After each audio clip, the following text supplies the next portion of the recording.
كبرات حزب الله سلامنا عخاتكم يخون نلو مدما كاون جيل ماتيوس مبل 24 معرف 36 كسع 44 بزعباتي مثالية باريا كوم دما كاون جيل ماتيوس مبل 25 معرف كافو حد الساعة 10 زلو مثالية 10 دناقل كومون كاون جيل ماريكوس مبل 13 معرف كافو 32 كسع 37 زلو كفل ونجيلنا نعينا خن السلاسلو نعينا خندري أنا قنا نتا أونجيل ماريكوس 13 معرف كافو 32 كسع 37 زلا نعاد راح بباي بزعباتا معلتتي أن تاسعتتي أن قنا أبو دا أمبر بلعات السماء يكونوا ودخونا حادو كواز زفلت يلبون እቲ ግዜኡ ማኣስ ምዃኑ ኣይትፈልጡን ኢኹሞ ተጠንቀቑን ቁሑ ጸልዩን ከም ዝገሸ ሰብ እዩ ቤቱ ክሓድ ከሎ ንባሮቱ ስልጣን ሃቦም ነፍስ ወከፍ ከዓይኡ ንሓላው ደገውን ክነቑሑ ኣዘዞ እቲ በዓል ቤት ማኣስ ከም ዝመጽእ ኣይትፈልጡን ኢኹሞ ወይ ምሸት ወይ ፍርቂ ለይቲ ወይ درخ نقو ويكا نقو بدنقت متيو دقسكم كي رخوكم سي سلازي نقحو زي ناخاتكم زبلكم زلوخو نخلو أولا اللوخو نقحو بسميك زعبه ربونان ودن منفس قدسن حدا عمله آمين فقرات أحواتن أحتن كاب قويتنا مدحنا يسكرسوس تقان سلام نايك زعبي ربونان نايك قويتنا مدحنا يسكرسوس مسخاتكم يخون إنه أبزا أقداسيت معاتي سولس مالت نايزي سومن حمامات دويلنا نركب أبزا معاتي زيا لبنا نايتي قويتنا يسكرسوس أبدبر زيتي خوينو أبتن ناي مدراو أقلقلوتو ناي مودعات علتات ندك أمزامرتون نتوم أبو زنوبور زهابهم أزيو تقامن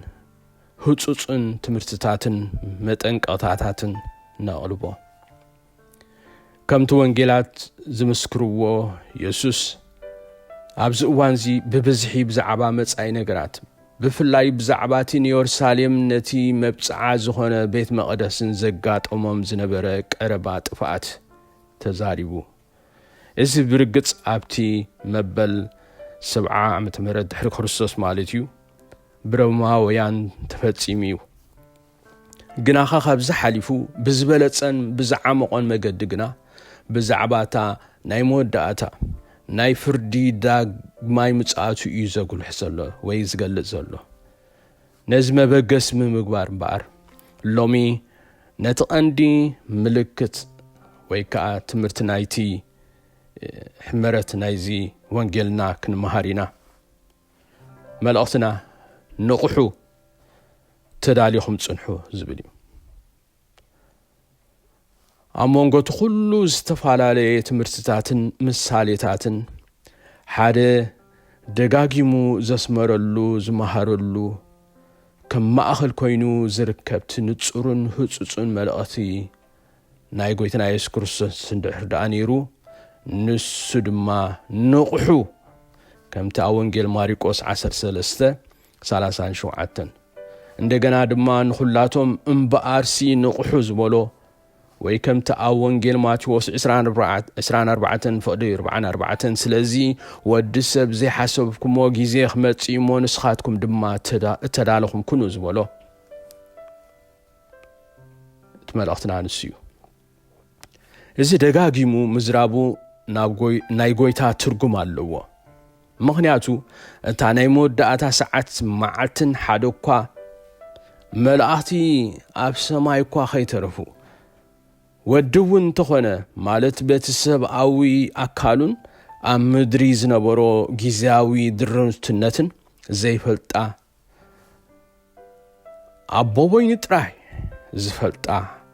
عباي مستيرو سلازخونتيا እዚ ኣይንፈልጥን ኢና ዝብል ቃል ሓቂ ናብ ዕሽሽ ምባልን ሸለልትነትን ወይ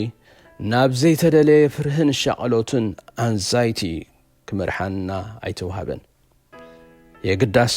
ቀንዲ ዕላምኡ ናብ ተቐጻሊ ናብ መዓልታዊ መንፈሳዊ ንቕሓት ዘይቋርጽ ናይ ልቢ ድልውነት ክመርሓና እዩ ዝግባእ እቲ ኣይንፈልጥን ኢናሲ ናብ ናይ ንቕሓት እዩ ዘሳግረና ብሩኻት እሞ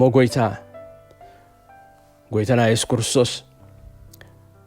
ነዚ ኣቐዲና ዝጠቕስናዮ ኣገዳስነት ናይ ምድላውን ምጽናሕን ብንቕሓት ከዓ ንምንባርን ንምብራህን ክልተ ዓበይቲ ሓያላት ዝኾና ምሳሌታት ተጠቒሙ ነዚ መንፈሳዊ ህይወትና ዓሚቕ ትርጉም ክህልዎ ምሳሌታት ተዛርቦ መድሓና ኢየሱስ ክርስቶስ ክንርኢና እቲ ቀዳማይ ዝሃቦ ምሳሌ እንተልዩ ብዛዕባተን 10 ደናግል እዩ እዚ ኣብ ወንጌል ማቴዎስ 25 ካብ ፍቕዲ 1-13 ዘሎ ጥቕስታት እንረኽቦ ምሳሌ ናይ ኢየሱስ ክርስቶስ ወይ ከዓ ፓራብል እዩ እስከ ትርኢት እንታይ እዩ ዝመስል ነይሩ እተን 10 ደናግል ሲ ምናልባት ንማሕበረሰብ ምእመናን ዘመልክት እዩ ነቲ ዝመጽእ መርዓዊ ንሱ ድማ ክርስቶስ ዘመልክት እዩ ክቕበል ኣይለን ኩለን መብራህተን ምናልባት እዚ መብራህቲ እዚ ድማ ነቲ ናይ እምነት ግዳማዊ ዘመልክት ሒዘን ወጽየን ይብለና እዚ ጸገም ግና 5 ኸባታትን ለባማት ንቑሓት ንመጻኢ ዝሓስባ ነበራ 5 ድማ ዓያሹ ዕሽሽ ዝብላ ንግዳም ጥራይ ዝጥምታ ንውሽጢ ግና ዘይሓልያ ዘይግደሳ ዘይሪኣ ነበራ ኣሞንጎዘን ክልተ ጉጅለ ደናግል ፍልልየን እቲ ዓቢ ፍልሊ ኣብዚ እዩ ነይሩ እተን ለባማት ምስቲ ኣብ መብራህተን ዝነበረ ዘይቲ ኣብ ፍሉይ ቀንዴል ወይ ከዓ ዕትሮ ተወሳኺ ዘይቲ ሒዘን ነበራ እዚ ተወሳኺ ዘይቲ እዚ ነቲ ውሽጣዊ ቀጻሊ ምንጪ መንፈሳዊ ህይወት ንሓይሊ መንፈስ ቅዱስ ንህያው እምነት ንሓቀኛ ውልቃዊ ርክብ ምስ ክርስቶስ ነቲ ብጸጋ ዝመጽእ ዘይቋርጽ ቀረብ ዘመልክት እዩ እተን ዓያሹ ግና ነቲ ናይ ፈለማ ዝነበረን ጥራይ ተኣሚነን ንመጻኢ ነቲ ነዊሕ ናይቲ ምጽባይ ኣይተዳልዋን ውጽኢቱ ድማ እቲ መርዓዊ ምስ ደንጎየ እዚ ነቲ ኣሞንጎ ናይ ክርስቶስ ዕርገትን ዳግማይ ምጽኣቱን ዘሎ ዘመልክት እዩ ኩለን ደቀሳ ይብለና እዚ ድቃስ እዚ መንፈሳዊ ድኻም ወይ ድቃስ ንኹሉ ክመጾ ዝኽእል ዘርእዩ ግና ኸፈርቂ ለይቲ ኣብ ዘይተጸበዮ ሰዓት መርዓዊ መጺኡ እሞ መርዓዊ መጺኡ ክትቕበልኦ ውፃ ዝብል ኣዋጅ ምስ ተሰምዐ ሽዑ ኩላተን ተበራቢረን መብራህተን ኣዳልዋ ግናኸ ናይተን ዓያሹ ዘይቲ ኣብቅዐ ካብቶም ልባማት ክልቅሓ ምስ ሓተታ ድማ መልሰን ንጹር ነበረ ንዓኽን ንዓናን እንተዘይኣኸልኸ እሞ ኺዳ ተሻያጥ ካብ ዕዳጋ ኸይድክን ተሻያጥ ኣብለን እዚ ዘርእየና እቲ ውሽጣዊ ድልውነት እታ ህያው እምነት እቲ መንፈሳዊ ድልውነት ቀረብ ወልቃዊ እምበር ሓበራዊ ከም ዘይኮነ ክንልቅሖ ወይ ከዓ ኣብ መጨረሻ ደቕውን ክንረኽቦ ኣይንኽእልን ምዃንና እዩ ክዕድጋ ኣብ ዝኸዳሉ መርዓዊ መጺኡ እተን ለባማት እተን ድልዋት ዝነበራ ጥራይ ምስኡ ናብቲ መርዓ ማለት ናብ መንግስቲ ሰማያት ናብቲ ናይ ዘለዓለም ሓጎስ ኣትዋ እቲ ዝኸበደ ድማ ማዓጾ ተዓጽወ እተን ዘይተዳልዋ መጽየን ማዓጾ ከርሕወለን ብጣዓሳ ምስለመና እቲ መልሲ ዘሰንብድ زوج هنا بره بحقي ኣይፈልጠክን ዝብል እዚ ናይ መወዳእታ ፍርድን ናይ ዕድልን ምፍልላይ ዘመልክት እዩ እቲ መልእኽቱ ድልዋት ምዃን ግዳማዊ ኣባልነት ወይ ከዓ ስም ጥራይ ዘይኮነሲ ቀጻሊ ውሽጣዊ መንፈስ ቅዱስ ዝምግቦ ህያው እምነት የድሊ እዚ ዘይትዚ ካብ ቃል ኣምላኽ ካብ ጸሎት ካብ ሕብረት ምስ ኣምላኽ ዝምንጩ እዩ እቲ ካልኣይ ምሳሌ መድሓና ጎትና ኢየሱስ ክርስቶስ ዝሓበና ኣብ ወንጌል ማቴዎስ መበል 24 ምዕራፍ ካፍቕዲ 45 ክሳብ 51 ዘሎ እዩ ናይዚ ትርኢት ድማ ሓደ ጎይታ ይብል ንክርስቶስ ዘመልክት ንጉዕዞ ኸይድ ወይ ከዓ ንመገሻ ኸይድ ከሎሲ ንባሮቱ ኣብ ልዕል ቤቱን ንብረቶም ይሾሞሞ ሓደ ባርያ ድማ ንመጋብኦም ኣብ ግቡእ ሰዓቱ ኽቦም ስልጣን ይወሃቦ ነቲ ኣምላኽ ንነፍሲ ወከፍና ዝህበና ሓላፍነትን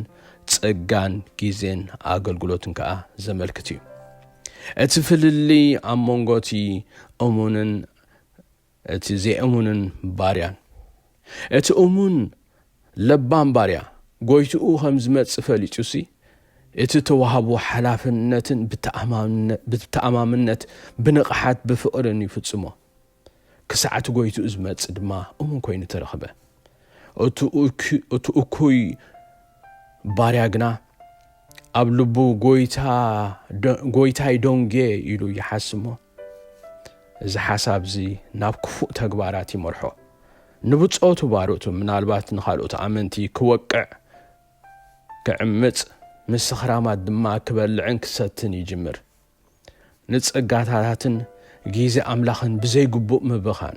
ዓለማውነት ርእስኻ ጥራይ ምፍቃር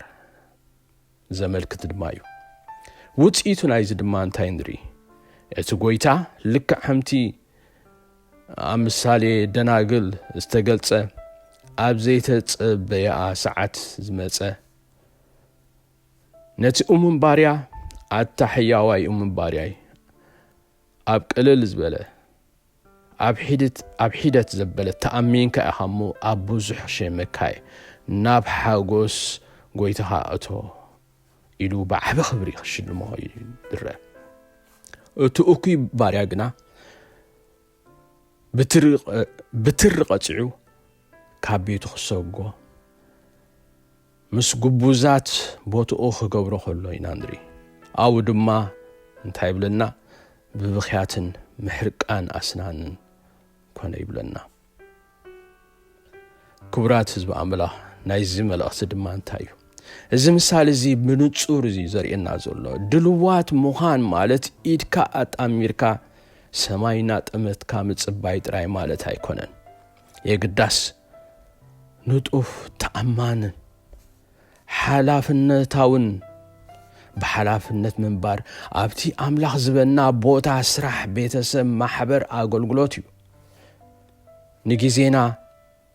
ንጸጋታታትና ማለት መንፈሳዊ ህያባትና ንጥሪትና ንሓላፍነትና ንኽብሪ ኣምላኽ ንረብሓ ካልኦትን ብግቡእ ምጥቃም እዩ እቲ መዓልታዊ ተኣማንነትና እቲ ኣብ ንኡስ ኣብቲ ንኣሽ ነገራት ኣብቲ ሒደት ነገራት እሙን ምዃን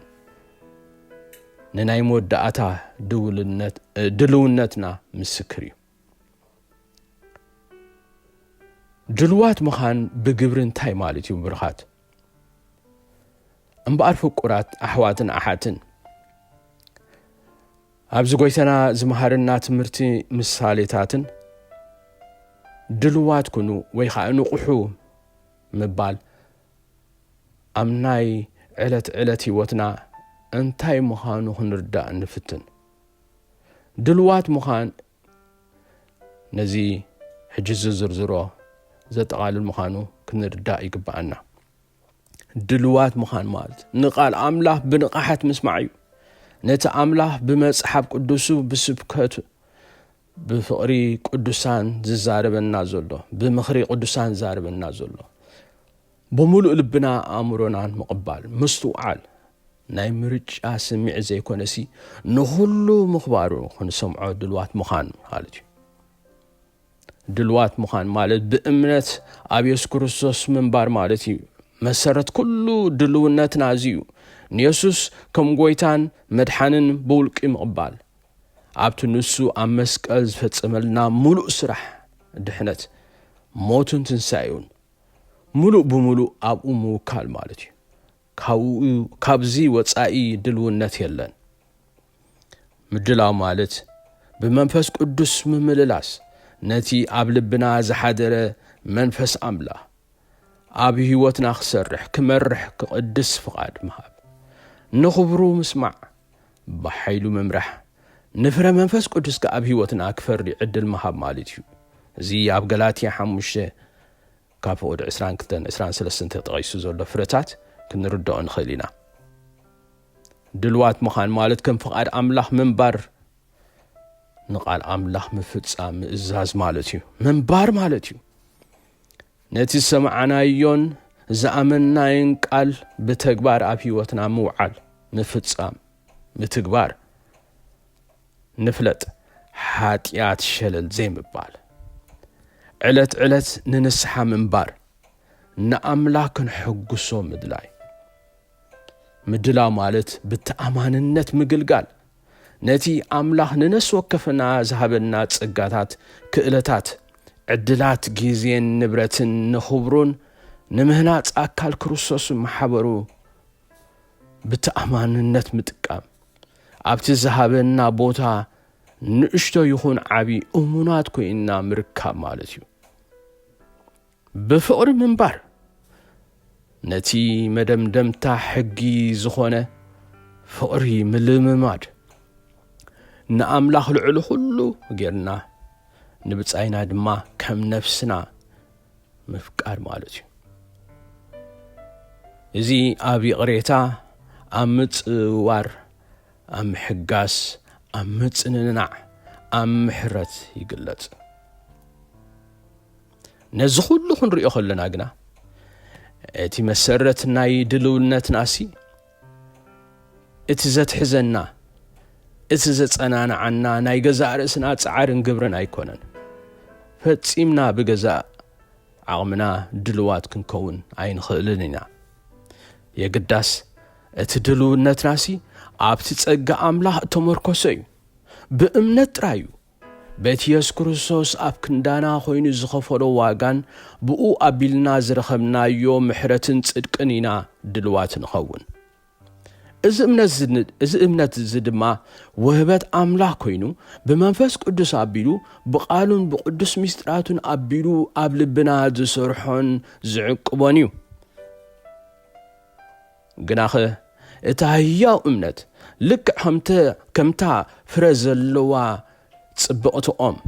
በይና እትነብር ኣይኮነትን በይና እውን ኣይትነብርን እያ ፍረ ትፈሪ ስለዚ እቶም ዝጠቐስናዮም ተግባራት ፍቕርን ተኣማንነትን ኣገልግሎትን ንስሓን ናብቲ ብጸጋ ዝረኸብናዮ ድልውነትና ምልክት መርኣያ ፍረ እምበር ምኽንያት ወይ ከዓ መሰረት ናይቲ ድልውነትና ኣይኮኑን እዚ ብንጹር ክንፈልጦ የድልየና ብርኻት ሓደ ኣብነት ንውሰድ እሞ ንሓደ ንውግእ ወይ ከዓ ንሓደጋ ተዳልዩ ዘሎ ወተሃደር ወይ ሓላዊ እሞ ንሕሰብ እዚ ወተሃደር ወይ ሓላዊ ዝብዕኛ ኣጽዋሩ ኩሉ ጊዜ ድልዊ ገይሩ ይሕዞ ኣብ ደጊኡ ወይ ቦትኡ ብንቕሓት ይሕሉ ዓይኑ እናንቀሳቐሰ ድማ እዝኑ እናጸመወፅን እናበለ ይጸንሕ ንሱሲ መዓት ጸላኢ ወይ ከዓ ሓደጋ ክመጽእ ብልክዕ ኣይፈልጥን እዩ ግና ኸቲ ዘይምፍላጡ ንኽድቅስ ክዛነ ዕሽሽ ክብል ዘይኮነሲ ንኹሉ ጊዜ ድልዊ ክኸውን ዘገድዶ ዘነቓቕሖን እዩ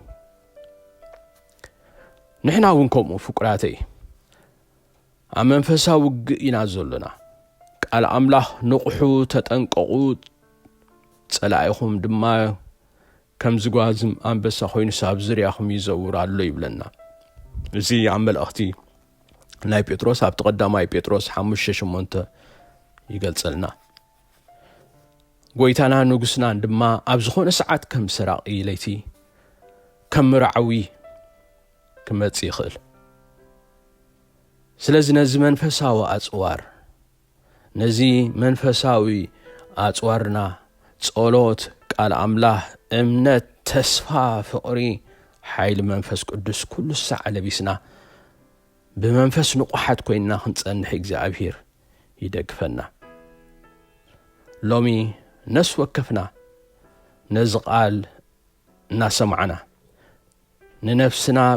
بقنعنان بحقنا بقدم أملاك كنحاتت تصبقي نقال أملاك نزلومي سمعنا يو أبكال جيزيس نسمعون بجيزي بحق ابن قحاتم بلباو دليتن اسمعوا دلوه نزل سمعخو نمفتامون هوتي أبرهانون منبر نلبيك فتشلو فتندو ويس كمتنا يزرئي مسالي حنساب سميعه بتدر علم ويكا بعشش النت درسعي هوتي نابراي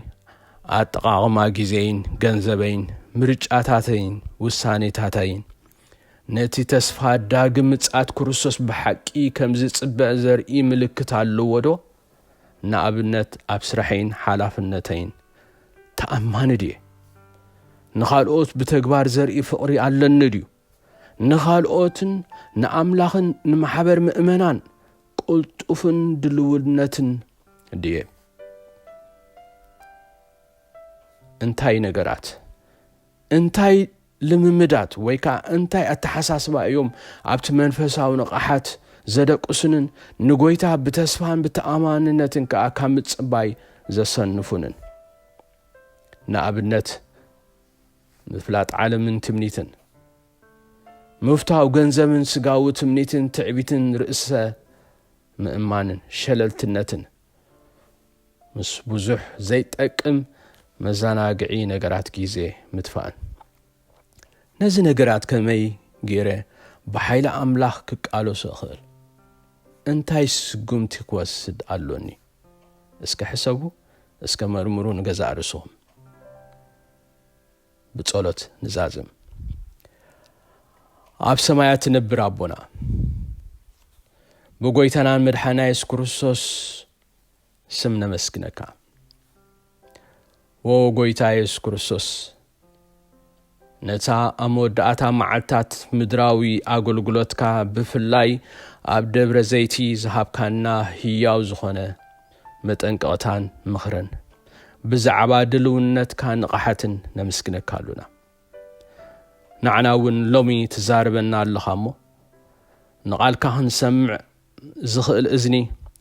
كقبولون كستونتنون زخل لبونا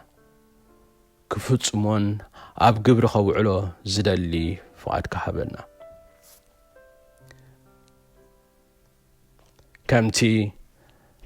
ني عالم تمنيتن قزياوف فتواتن زمت منفساو دقاسن شللتنتن بتصقخا أبرهالنا أبرابرنا